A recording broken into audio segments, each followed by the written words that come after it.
Have you ever had to walk away from a toxic family member? No names, just yes or no. You ever sit through your own birthday in complete silence? The kind of silence that doesn't scream, it whispers slowly, like water dripping from a cracked faucet you've learned to tune out but never really fix? It's not loud. It doesn't crash in like thunder or slam like a door. No, it creeps in quiet, over time, year after year, until you don't even know what you're waiting for anymore, just that something's missing, and it always will be. For 5 years straight, I've sat alone on my birthday, no calls, no cards, no text from my mother, certainly not from my sister. And yet, every year, some naive, pathetic part of me thought, maybe this time they'll remember. This year, I woke up and made myself coffee like I always do, medium roast, splash of oat milk, 2 cubes of sugar because that's how Dad made it when I was a kid, before he died and took whatever glue was holding this family together with him. I sat on my back porch, watching the same squirrels run the same fences, and I told myself I didn't care. Not this time. 43 isn't a milestone. Who celebrates 43 anyway? But as the hours ticked by, I still found myself checking my phone like some sad high school girl waiting for a guy who's already made it clear he's not interested. 11 o'clock. Nothing. 1:15. Still nothing. Around 4, I finally gave up pretending and opened Instagram, because if they weren't texting me, I could at least confirm they were alive. And there she was, Jenna, my younger sister, standing next to a brand new Lexus SUV, some champagne-colored monster with that giant red bow they put on the hood like it's a damn TV commercial. She was wearing heels, smiling like a model, holding keys in one hand and a cold brew in the other, her caption practically glowing, "Work hard, reward harder." Couldn't wait, early birthday gift to me. #blessed #luxury living. The date and time under the post said it all. Uploaded at 10:37 in the morning. On my birthday. Not a single message to me. Not a comment, not a tag. Nothing. She was too busy showing off her 6-figure indulgence to remember her only sister still existed. And that's when something inside me finally broke, not with drama, not with shouting or crying, but in a quiet, deliberate way, like when you walk away from a job you've hated for years and never look back. It would be easier to explain if this was the first time, if this had come out of nowhere. But the truth is, this has been building. This cold war of neglect started long before the Lexus, long before Instagram even. After Dad passed, Jenna somehow became the center of our mother's world, the sun around which everything else had to orbit. I was expected to be understanding, patient, supportive, even when Jenna missed birthdays, forgot to return calls, borrowed money she never paid back. I was always told, she's going through a lot, or she didn't mean it, or my personal favorite, she's just not good with dates. I once drove 5 hours through a snowstorm to help Jenna move out of her abusive ex-boyfriend's place in Buffalo. I packed her boxes, loaded my trunk, let her crash on my couch for a week, fed her, paid her Uber fees when she couldn't get to job interviews. A month later, on my birthday, I got radio silence. Not even a "hey, how are you?" Not even a goddamn emoji.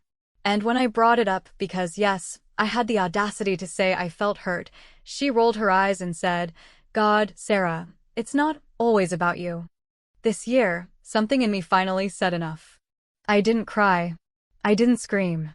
I just closed the app, opened my Messages app, and scrolled up through the family group chat that had slowly turned into a silent echo chamber of Jenna's vacations, Mom's forwarded inspirational quotes, and my own lonely little check-ins that were mostly ignored.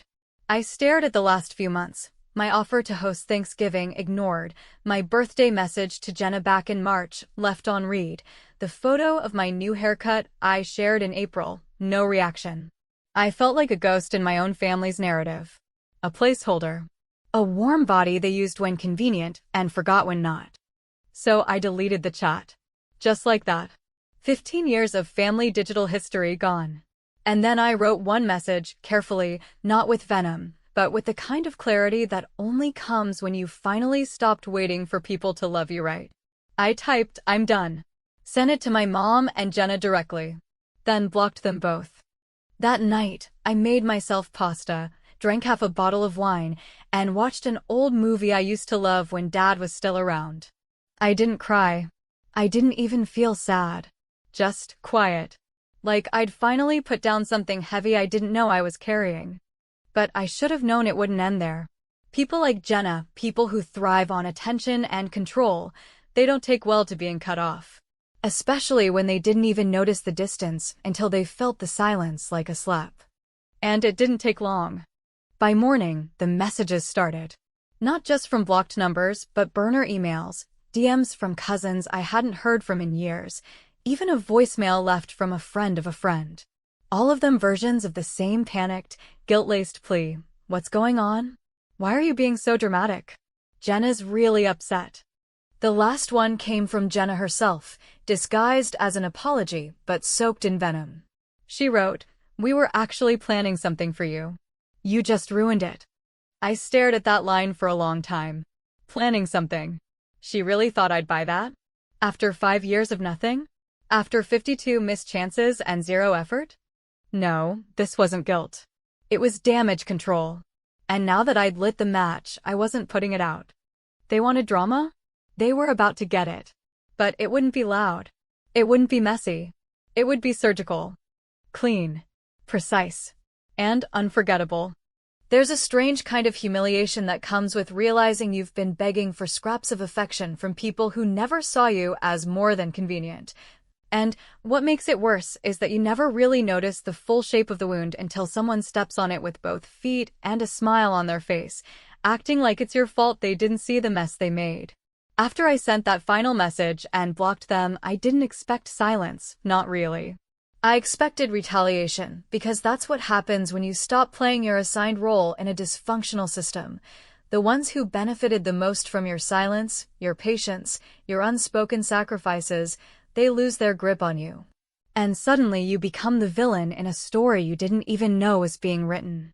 It took less than 24 hours for the guilt campaign to begin, and it started with a message from a cousin I hadn't heard from in nearly 3 years, a cousin who once drunkenly told me at Thanksgiving that I was too uptight to be fun, and who unfollowed me on Facebook after I posted something mildly political. She reached out suddenly, claiming she was so worried about me and that Jenna was devastated. I read her message twice, not because I didn't understand it, but because I needed to be sure I wasn't hallucinating the sudden concern from someone who wouldn't have noticed if I dropped off the face of the earth 6 months ago. The concern didn't come when I was alone on Christmas, or when I sat through my father's death anniversary by myself, lighting a candle and eating the same casserole he used to make, because somehow food carries memory better than people do. No, the concern came now, when I had finally made a choice that served me and no one else. That day, I found myself spiraling into memories, not nostalgia, not longing, but a kind of psychological autopsy of the relationship I had with my sister. Because the truth is, I didn't cut her off because of one forgotten birthday or even 5. I did it because the birthdays were just the most obvious symptom of something deeper, something much harder to explain, the same way you can't describe a bruise to someone who's never been hit. Jenna wasn't cruel in the traditional sense. She was clever, polished, emotionally evasive, and always played the role of the misunderstood golden girl. Every room she walked into bent around her like light through glass. She had that slippery kind of charm that made people root for her no matter how little she gave in return. And growing up beside that was like living in someone else's shadow while still being expected to carry their bags.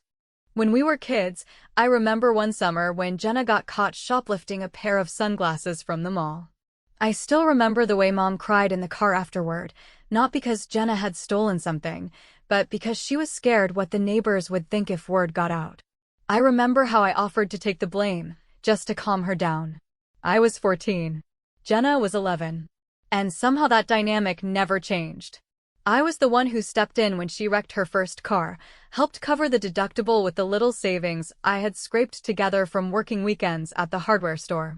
I was the one who gave up my trip to Europe after college so Mom could use the money to help Jenna through her second failed semester. I told myself it was love, family, loyalty. I told myself that one day, she'd see all the things I did and repay them in her own way. I lied to myself for years. So when I got her email, a long, rambling attempt at faux vulnerability dressed in sarcasm and subtle jabs, I wasn't surprised. The subject line read simply really. And the tone was exactly what I expected, a blend of defensive self-pity and quiet rage that only people with too much privilege and too little self-awareness can pull off without flinching. She wrote about how blindsided she felt, how she was already planning a surprise for me the following weekend, which was so laughable I actually set my coffee down just so I wouldn't choke on it. She said she had so much going on and that I always assumed the worst of her, as if her complete lack of basic decency was somehow a scheduling issue and not a personality trait. She ended with a line that sealed everything for me. "You don't know how hard it's been for me since Dad died. You never even asked." And that was the moment, reading that last sentence, that I felt something tighten in my chest, not pain, not sadness, but disgust. Because I had asked. I had asked 100 times. I had sat with her on that back porch the day after his funeral while she drank herself into a haze and told me she didn't want to live without him. I was the one who cleaned out his closet while she went to a concert. I was the one who made sure Mom got to her grief counseling appointments when Jenna said she was too tired to drive. I had asked. I had shown up. And she didn't even remember it. Or worse, she remembered it and just didn't care. The problem with people like Jenna is that they believe memory is a weapon they can use selectively. They remember every perceived slight, every time they felt judged or unseen, but they conveniently forget every moment when someone else swallowed their hurt to keep the peace. And that's what I had been doing for years, swallowing things. My anger, my sadness, my need to be seen. And now that I had finally said enough, she couldn't handle the silence. Not because she missed me, not because she loved me, but because she needed me in that role, the dependable one, the stable one, the older sister who always came back no matter how bad it got. She needed me to keep showing up so she could keep taking without ever having to give. I didn't reply to her email. I didn't acknowledge it at all. Instead, I printed it out, placed it in an old envelope, and tucked it in a drawer alongside other things I've kept over the years that remind me what happens when you let people write your story for you. Because the moment you stop speaking for yourself, someone else will do it, and they'll get it wrong every time. That night, I sat across from my neighbor Jake, who's been my friend and therapist by default for almost 8 years now, and I read the email out loud to him while we split a 6-pack and grilled hot dogs like it was the middle of summer and not the cold heart of October. When I finished, he leaned back, whistled low, and said, "You know what the worst part is? She probably believes every word she wrote." And he was right. Because in her version of the story, she's the misunderstood one, the victim of my coldness, the sister who just needed a little grace and got a guillotine instead. That's the danger of family. They don't have to be right, they just have to be loud enough to convince the people around you that you're the problem. But this time, I wasn't going to let her write the ending. I didn't want an apology. I didn't even want reconciliation. I wanted acknowledgement, but I knew I wasn't going to get it. So I decided I'd give her something better. Something she'd never forget. Not revenge, exactly. Not in the way people usually think of it. No, what I had in mind would be quieter. More surgical. Something subtle. But deep enough to leave a scar. There comes a moment when you're sifting through the wreckage of a relationship you've spent years trying to preserve, where you begin to see that the foundation was never as solid as you thought, that the cracks weren't new but had always been there. Spiderwebbing quietly beneath the surface, invisible until you finally dared to stop looking away. That's what it felt like when I opened the archive of our family group chat, a digital graveyard of casual betrayals, neglected kindnesses, and the kind of passive indifference that only stings more because it's so subtle, so quiet, so endlessly deniable. It wasn't rage or name-calling or dramatic fights that broke me.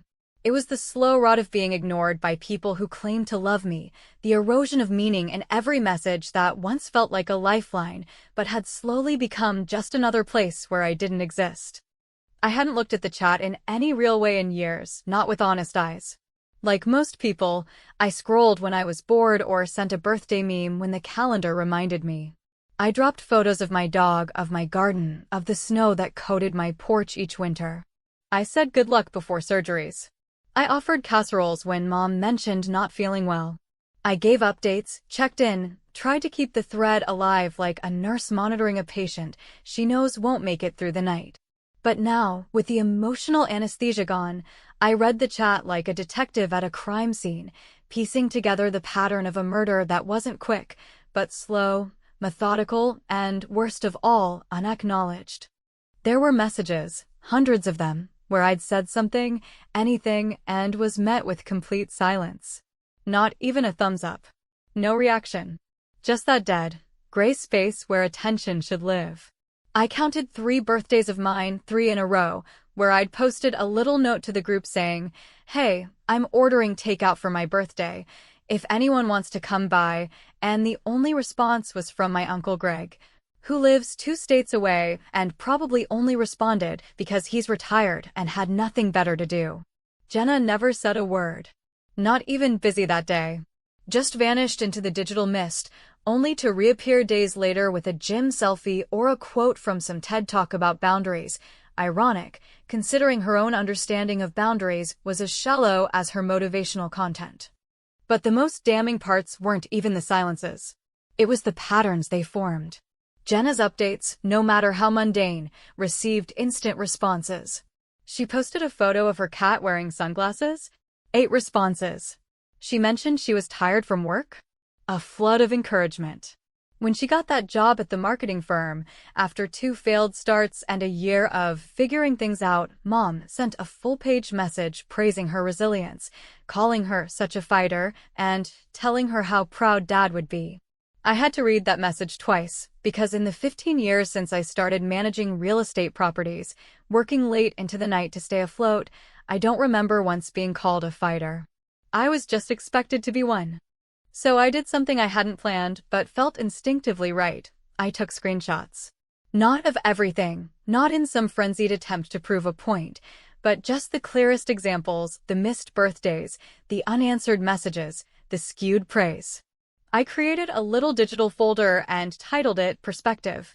And then, because part of me still clings to closure even when I know it's impossible, I printed them.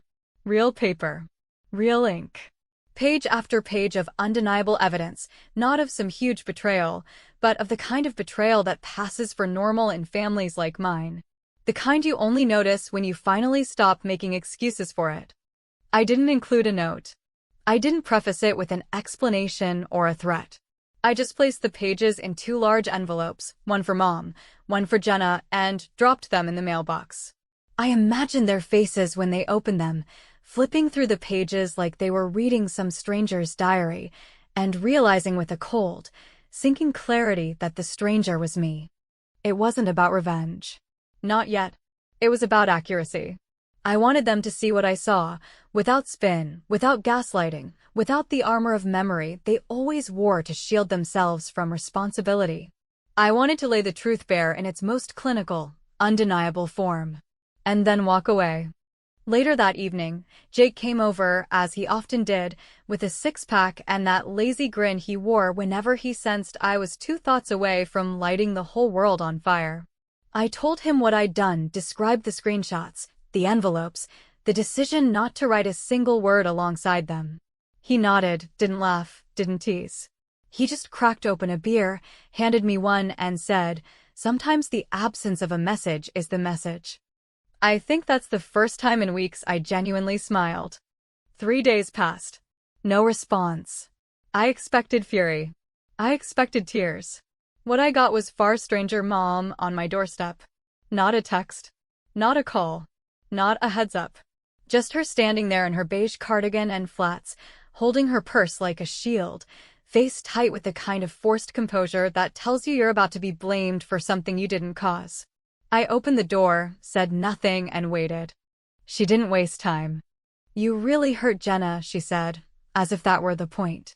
As if Jenna's feelings were the central crisis here, and I had simply disrupted the balance by daring to notice my own. I didn't respond. I let the silence stretch until she shifted her weight, uncomfortable now, realizing I wasn't going to rescue her from the awkwardness. "I mean," she continued, "you've always been the strong one. I don't understand why you're doing this now." And there it was. The core of it all. I was the strong one. Translation: I could take it. I could absorb the slights, the neglect, the casual forgettings, because I wasn't as fragile, as special, as needy as Jenna.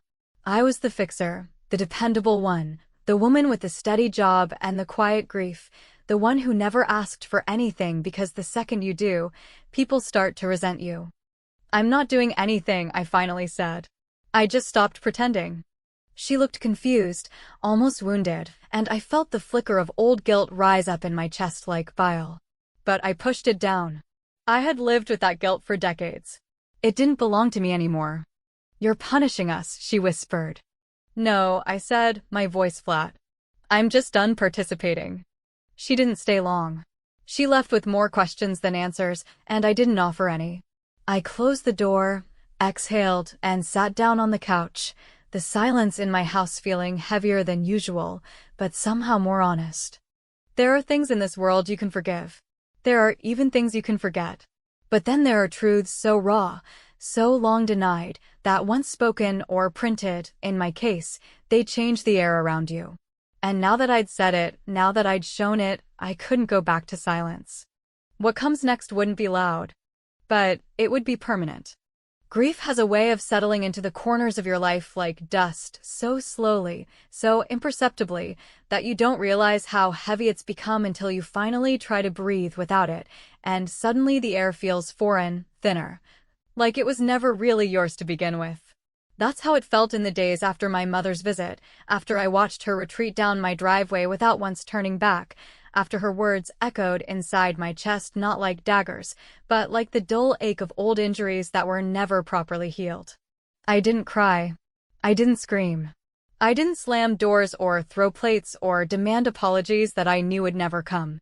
Instead, I sat in that thick, quiet space between anger and understanding, and I stared at a framed photo of my father that had been sitting untouched on my bookshelf for years, dusty, faded, forgotten in the way that things we love sometimes become when survival takes priority over sentiment. That photograph was from the summer I turned 13. He was holding a cake he had baked himself, lopsided, half-frosted, with little mismatched candles, because he always forgot how old I was turning until the day of. Behind him, Jenna was beaming, a missing front tooth in the middle of her grin, holding up the handmade card she'd drawn in crayon, which, at the time, felt more meaningful than anything store-bought. I remember that birthday not because it was perfect, but because it was the last one before things began to shift, before my father's health started declining, before my mother became more absent than present, and before Jenna learned that charm could buy her forgiveness faster than truth ever could. And now, years later, in a house that felt increasingly less like a home and more like a sanctuary for someone trying desperately not to unravel, I found myself opening drawers I hadn't touched in a decade, pulling out objects I'd stored and forgotten, relics of a life I'd spent so much time trying to curate into something manageable. That's when I saw it again, the ring. My grandmother's sapphire ring, encased in a velvet box that still smelled faintly of perfume and old wood, the same ring Jenna had once begged to borrow for some gala years ago and conveniently forgotten to return until I had to hound her about it for weeks. She had tossed it back to me in a paper bag. No note, no thanks, no apology, just another transaction in the long ledger of her casual entitlement. I held that ring in my hand for a long time, not because it held some deep sentimental value, but because it represented something far simpler and far more infuriating, the fact that even the heirlooms in this family came with a layer of obligation, of history rewritten to fit whichever narrative made everyone else feel more comfortable. I remembered how, after our grandmother died, Mom had insisted Jenna take first pick of her jewelry, despite the fact that I had been the one visiting her every Sunday, changing her sheets, brushing her hair, holding her hand during those last disoriented days when even her own name had started to escape her. Looking at that ring, I didn't feel grief. I felt clarity. So I sold it. Not for spite, not for cash, not even for closure, really. I sold it because I didn't want to carry it anymore, didn't want to hold on to something that tethered me to a legacy that had become more myth than memory. And with the money I received, more than I expected, honestly, I booked a weekend trip to a small coastal town I'd always dreamed of visiting, but had never justified, not when there were birthdays to remember, favors to fulfill, emergencies to tend to, and guilt to carry. The inn I chose was quiet, tucked away from the touristy chaos, with a view of the sea so uninterrupted that, for a moment, I forgot what silence used to sound like before it came packaged in disappointment. I spent 2 days doing nothing but walking, reading, and watching waves collide against the shore with a kind of reckless inevitability that made me feel, for the first time in years, like I wasn't bracing for something to go wrong. There was no agenda, no one needing anything, no expectations to fail. Just the cold air, the salty breeze, and the quiet hum of a woman learning how to be alone without feeling lonely. It was on the last night of my stay, somewhere between the last sip of wine and the final pages of the book I'd been carrying around for months without ever opening, that my phone buzzed, once, then again. I almost ignored it. I almost let it slide back into silence, but something told me to check. It was a call from an unfamiliar number. No name, no city, just numbers. I let it go to voicemail. A few minutes later, the notification popped up. One new message. And against my better judgment, I played it. Jenna's voice, unsteady and brittle in a way I hadn't heard since our father's funeral, came through the speaker like a half-remembered song that you don't want to hear, but can't stop listening to. She didn't say hello. She didn't ask where I was or why I had disappeared. She didn't apologize.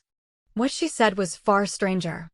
"You really don't get it, do you?" she whispered, like someone standing on the edge of something too high to climb down from. "You think this is about birthdays? You think this is about a car or a message or a fucking group chat? I lost Dad too. I just didn't have the luxury of falling apart like you did. I had to smile and keep going while everyone looked at you like the quiet saint. But you were always angry, Sarah. You just finally made it official." Then the line went dead. I stared at the screen long after her voice disappeared, the chill of her words crawling beneath my skin in a way I couldn't immediately shake. And for a moment, just one brief, flickering moment, I felt that old pull, the need to fix it, to call back, to explain myself, to say something that would bridge the space between us. But I didn't. Because she was right, in her own twisted way. I had always been angry. And for the first time in my life, I wasn't ashamed of it. When I left the next morning, I didn't bring souvenirs. I didn't take photos. I didn't post anything to tell the world I'd gone. I just left the keys at the front desk, nodded at the innkeeper, and drove home in silence, the kind that didn't ache anymore. Whatever came next, I knew this much. I wasn't going back to the person I had been. And if Jenna needed someone to blame for that, she was welcome to try. But I wouldn't be answering. There are certain moments in life that don't announce themselves with fanfare or dramatic music or a flood of sudden emotion. Instead, they arrive quietly, almost politely, like an uninvited guest who still takes the time to knock before stepping in. Moments that don't change everything all at once, but tilt the world just enough that, afterward, nothing feels quite the same again. That's how it felt, sitting alone in my living room late on a Sunday evening, the hum of the refrigerator the only sound in the house, the light from my phone illuminating the small, forgotten dust particles floating lazily in the air. As I stared at Jenna's voicemail again, not because I needed to rehear it, God knows I'd already memorized every syllable, but because I wanted to make sure I wasn't imagining that tone in her voice, that strange blend of self-righteous hurt and subtle accusation. Like I had wounded her merely by stepping out of the role she had written for me years ago. It had been 10 days since I'd returned from the coast, 10 quiet, measured days in which I slowly began to reclaim pieces of my life that I hadn't even realized were being held hostage. I watered my plants without thinking about whether Mom would approve of how I arranged the living room. I took long walks in the evening without texting to let anyone know I was home safe. I stopped checking Jenna's social media every morning, not out of bitterness, but because I no longer felt the need to track the life she curated so carefully for the world to see, a life that seemed, from the outside, immaculate and enviable and perfectly polished, but which I now recognized as a house built entirely on borrowed attention. But despite the growing calm in my chest and the increasing certainty that I had done the right thing, there was still that final string that hadn't yet been cut, the digital threads, fragile but lingering. That still tethered me to a version of myself I no longer wanted to perform. So I opened my Instagram account one final time, not to scroll or stalk or search for validation, but with the quiet, deliberate intention of cleaning house. It wasn't an act of malice or pettiness or revenge. It was simply the last piece of the decision I had made months ago, when I first told myself I was done waiting for a family that had no interest in showing up. Unfollowing someone you once loved doesn't feel like a knife, it feels like a sigh. Like placing a photo back in a drawer, not because you've stopped caring, but because you've finally accepted that caring alone doesn't change anything. I unfollowed Jenna first, and I'll admit there was a small, almost imperceptible shake in my thumb as I did it, not from hesitation, but from the residual tension that comes from decades of being trained to prioritize someone else's comfort above your own. I then unfollowed my mother, then our cousins, then the mutual friends who had silently watched every slight and every bruise and every moment of erasure, offering nothing but the occasional, like when Jenna posted something inspirational about healing. It was only after I had cleared the list that I allowed myself to pause, exhale, and finally look forward instead of over my shoulder. I didn't make an announcement, didn't write some passive-aggressive status update, didn't send a final email to declare my exit. There was no need to explain my absence to people who never noticed my presence. I simply stopped performing. But fate, or perhaps irony, has a way of circling back at the strangest times, and that very evening, just as I was settling into the kind of quiet that doesn't feel empty but earned, I received a message from Jake. It was short, casual, with a screenshot attached to Jenna's latest post, which he said he'd stumbled upon purely by accident while checking something else. The image was another one of those clean, pastel-filtered photos she loved, her face serene and made up just enough to seem effortless, standing in front of a lake somewhere that didn't look like home. The caption was what made me stop breathing for a second, not out of pain, but something closer to disbelief. It read, "Sometimes, the people you love the most are the ones who hurt you the worst. Forgive, not because they deserve it, but because you deserve peace." The comments were exactly what I expected. A string of supportive hearts, virtual hugs, and affirming messages from people who had no idea what had happened, people who hadn't been there for the silences, the years of neglect, the emotional labor, the constant swallowing of pride and pain in service of a harmony that was never real to begin with. I recognized a few names, acquaintances, coworkers, distant relatives, all offering comfort, all assuming she was the victim, because of course she was. She always had been. In every story she told, Jenna was the misunderstood protagonist surrounded by people who didn't get her, didn't support her, didn't love her in the right, curated way. I stared at the post for a long moment, the words blurring slightly at the edges, not from tears, but from the strange stillness that follows clarity. Because the truth was, I no longer cared if they believed her. I no longer needed anyone to know my side or validate my pain or confirm that I had been wronged. That desire, that desperate, clawing need to be understood by the people who had never made the effort to see me, had finally been burned out of me, not by some climactic betrayal, but by the slow, relentless realization that some people will always choose the story that makes them feel safest, even if it means casting you as the villain. And maybe I was the villain in her version of events. Maybe in the small, curated world she lived in, I had become the sister who snapped, who overreacted, who turned her back on family for reasons she couldn't or wouldn't explain. Let her tell it that way. Let her bask in the sympathy. Let her build her peace from narratives that required no introspection, no accountability, no truth. Because I had my own peace now. And it didn't come from being right or vindicated or seen. It came from walking away, from choosing silence not as surrender but as sovereignty. That night, as Jake and I sat on the porch under a sky that had finally cleared after weeks of oppressive cloud cover, he looked over at me, handed me a drink, and asked, "You done?" And for the first time, I answered without hesitation. "No," I said, my voice steady, certain, and strangely light. "I'm finally starting." Because closure isn't something you get from other people. It's something you give yourself the moment you realize you've been waiting for doors to open that were never meant for you in the first place. And when you walk away, not out of anger, but out of understanding, there's no going back. And the best part is, you don't even want to.